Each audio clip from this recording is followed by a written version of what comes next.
Yo, what's good, man? It's your boy DT3, man, and I'm big at you with another video, man. New media, notification game, gold squad. What it is, man. Look, check this out. So, first and foremost, congratulations to Ben Whittaker, formerly known as Ben Whittaker. I have to give you your respect where respect is due. You did come in and did fight, rematch the guy whom I did not believe you were going to rematch, because in the video where I said you quit, I said you wasn't going to rematch dude. And you did. And you beat him in convincing fashion, even though I do feel like they could have let the ref could have let it go for a little bit. But if you really want to be technical, Ben was going to win that fight. Based on the first looping shot Liam Cameron threw, let me know Ben finna win this.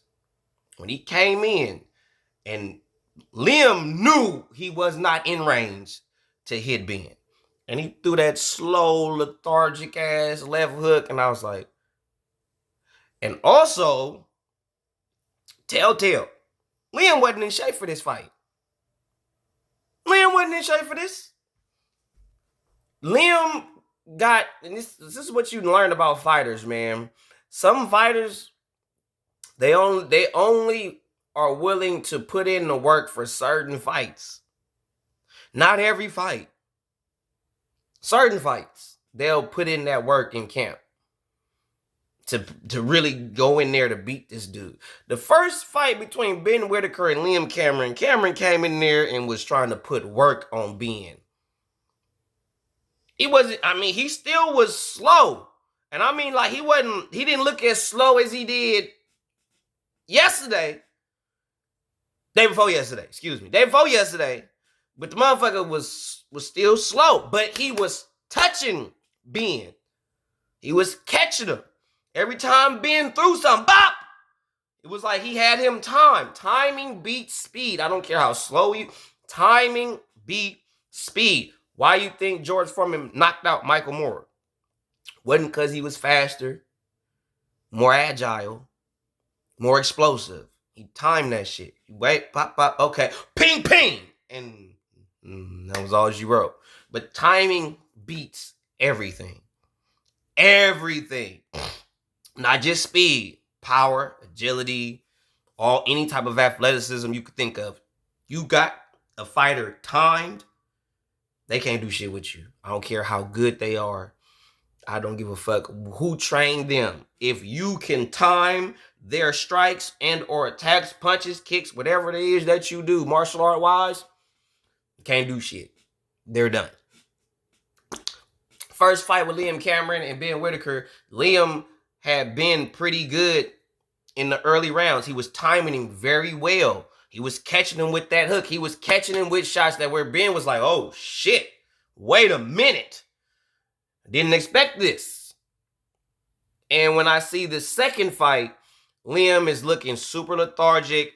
The way his back, he had a bunch of back fat. The second fight. First fight, you could tell nigga he trained, he worked. Nigga back, he had back muscles, all that. Rip. He came in shape. So he showed up for the first fight. He didn't show up for the second fight. I give Ben props because Ben showed up. He showed up. But Ben, you did quit that first fight, bro. My homie, Shane, shout out to my boy, I Am Shane. If you have not subscribed to I Am Shane, go subscribe to my boy. You know what I'm saying? He fucks with my nigga G5 Jeff of G5 Jeff TV and my nigga Nick Francis, you understand me, of Only Facts. So if you have not subscribed to G5 Jeff, Nick Francis, and my boy, I Am Shane, man, slide your ass going over there. Subscribe to my boys. But my nigga Shane was in the building. And he saw the shit 3D. He saw the same shit I saw. Where was the doctor's note, Ben?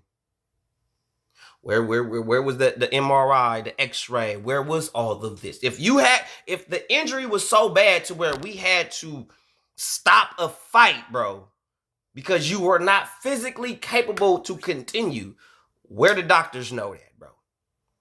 Cause we can talk shit about Charlos and shit like that, but when them niggas, and even Shakur Stevensons and all that, but when them niggas had injuries, they did give you receipts.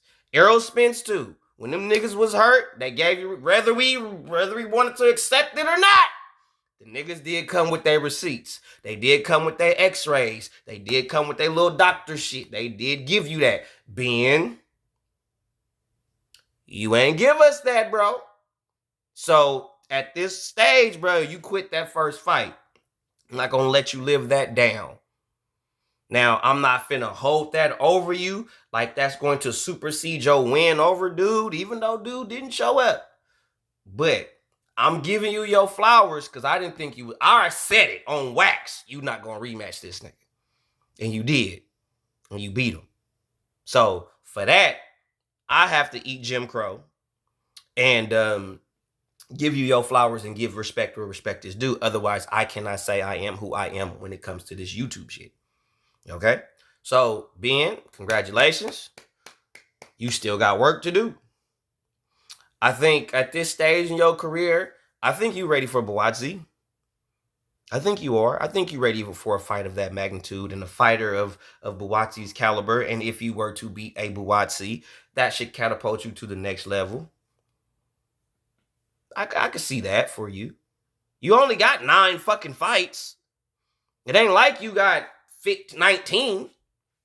You know what I'm saying? You're not fighting consistently enough. Your record is not that deep.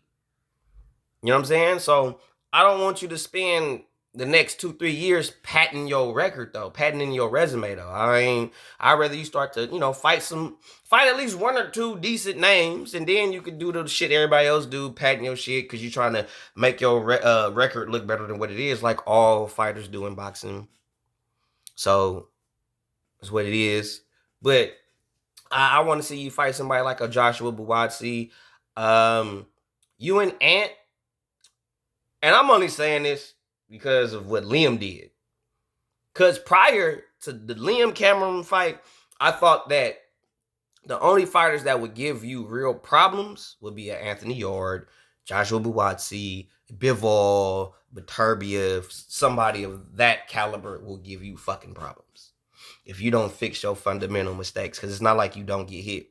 You're fighting dudes that are straight up and down. They have no special effects about them. They are straight up and down. Come forward, walk you down, you all moving and doing all this cute shit when you got a dude that's a brute. Anybody can be cute, do all that shit against somebody who just gonna walk and don't have no head movement they self. You know what I'm saying? So when you fight somebody like an Anthony Yarde, who is not going to, in a Buatsi or a Callum Smith or something like that, who is tough, but is also going to set traps for you. They're going to wait for you to make certain mistakes because you drop your hands too goddamn much. Like, you still have fundamental mistakes that you make. And for you to say that, and I'm not knocking you for saying this just lets me know how you've been in previous fights. And you need to keep this energy being. The energy you had to prepare for Liam Cameron, the second fight, you need to have that energy throughout the duration of your entire boxing career. Stop waiting until you get in a fucked up position. And then you remember, you the one that's putting in this work, bro. It's you. It ain't me. It's not your fans. It's not other boxing fans. It's you. You are the one that has to get in that ring, take the punishment or dish out the punishment. It's you. It is not us. You need to go into every fight like that. I would say that to every fighter. Don't just pick and choose what fights you want to get up and train hard for. You need to be like that for every fight because you never fucking know. You need to be at your optimum in every situation when it comes to the fight game. You always have to stay ready. If you stay ready, you ain't got to get ready. That's a whole nother whatever. But keep that focus. Because that's what's going to get you. You had got comfortable. And the previous fight with Liam Cameron showed that. You got too comfortable. You got too cocky. You was feeling yourself. And then when you actually face some real adversity, you folded.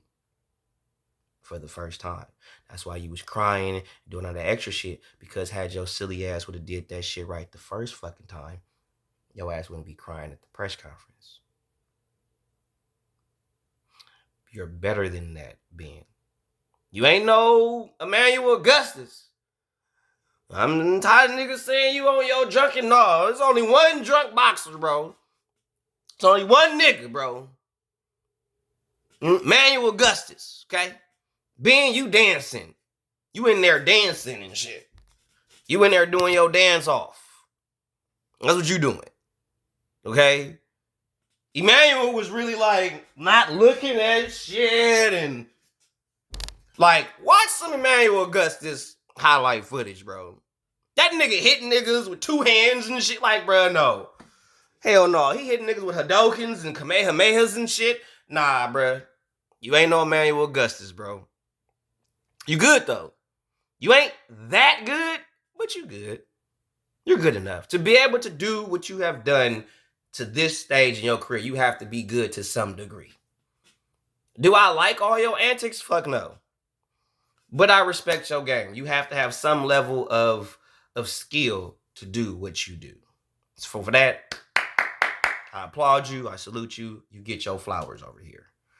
But if you don't change up how your preparation is, when you get to the upper echelon fighters, they're going to beat you every time. And then you're going to become a journeyman boxer who is going to be the dude like Keith Thurman.